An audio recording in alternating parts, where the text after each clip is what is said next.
वो अगर वो चुनाव लड़ती है जोधपुर सदापुर कॉन्स्टिट्यूंसी से, तो इससे बड़ा सवाल हमारा क्या होगा। इसलिए मेरा मानना है कि अगर वो खड़ी होती है सामने, तो एक बार पूरे कंट्री में चर्चा में आएंगे हम दोनों। हम तो वेलकम करें, कोई आओ, ये तो उनके पार्टी का मामला है। चलो तेरे एक साल तक अरे करौली में आधा घंटे का तनाव था, छोटी घटना हुई। जोधपुर के अंदर तनाव जरूर हुआ, हमने मॉनिटरिंग की जयपुर से, परंतु कोई घटना दुर्घटना कुछ नहीं हुई है। और प्राइम मिनिस्टर मुँह से बुलवा दिया वहाँ पर।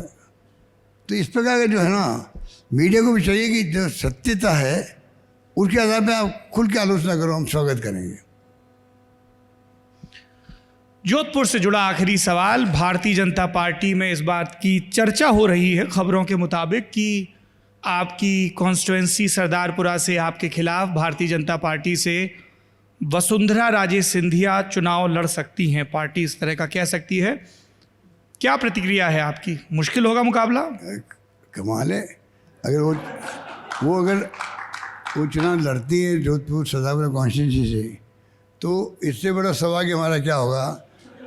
पूरे देश के अंदर आज हम लगे हुए मिशन 2030 के अंदर, क्योंकि राजस्थान चर्चा में पहली बार आया देश के अंदर, पहले नहीं आता था।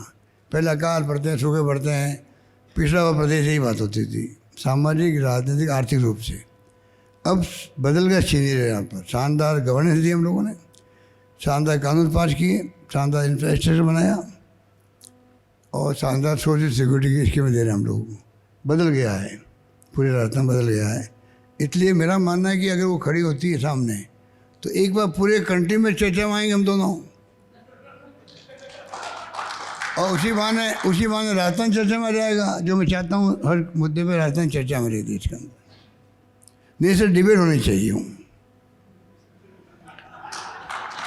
एक नाम पर और भी चर्चा हो रही है, आपके होम डिस्ट्रिक्ट के नेता बीजेपी के और केंद्र में मंत्री, जिन्होंने दिल्ली की राउज एवेन्यू कोर्ट में आपके खिलाफ मानहानि का मुकदमा कर रखा है कि गजेंद्र सिंह शेखावत से भी बीजेपी कह सकती है आपके खिलाफ चुनाव लड़ने को।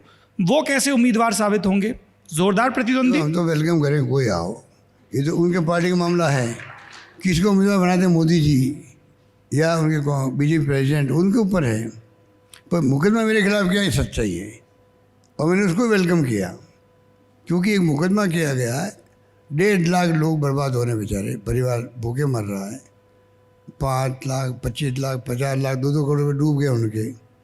वो एक संजीवनी घोटाला हुआ है जिसमें नाम शेखावत जी का भी आया है, उनके परिवार का भी आया है। तो मैंने आरोप लगाया भाई आप सब आरोपी हो, तो उन्होंने मुकदमा किया है।